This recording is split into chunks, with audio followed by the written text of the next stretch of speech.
pán poslanec, rozprával som pomaly v nádej, že to pochopíte. Stala sa chyba.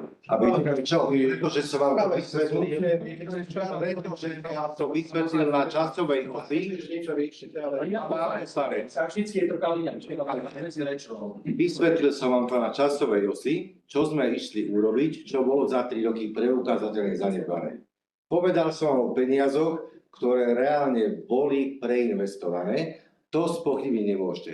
To bolo na margo kamier. Na margo okresných úradov som vám povedal, že ide o systém cez DAB, ktorý je priamo prepojený medzi nami, takže to funguje normálne v rámci prepojenia celej agendy a celých spisov.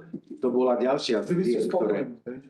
A nepýtali ste sa ma, či som spokojný, iba ako to funguje. To sa týka, zvládajú to, pretože aj na to sme prihľadali práve pri konsolidácii, pretože z konsolidácie bolo jasné, že sa nejdeme dotýkať tých odborov, kde je enormný nárast agendy a z toho bolo jasné, že máme napríklad Košice, Prešov, Bratislavu, počtom zamestnancov porovnateľné kraje a 4. je Žilinský kraj. V každom kraji človek dokáže zabezpečiť okolo 130 až 160 spisov, ale v Žilinskom kraji rovnako veľký kraj, rovnaký počet zamestnancov, iba 82 priestupkov dokáže vyriešiť. Tak to signalizovalo, že asi tento kraj nemá tak veľký nápor, ako má ľudí, ktorí to nevedia tak rýchlo robiť.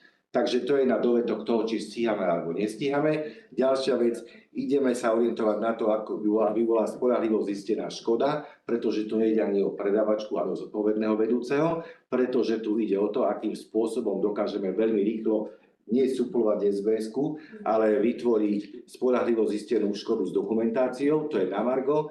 Takže ja som odpovedal na konkrétne otázky, tak ako boli postavené a nedával som tam psychologickú kategóriu pocitov falošných alebo opodstatnených. To je ten rozdiel.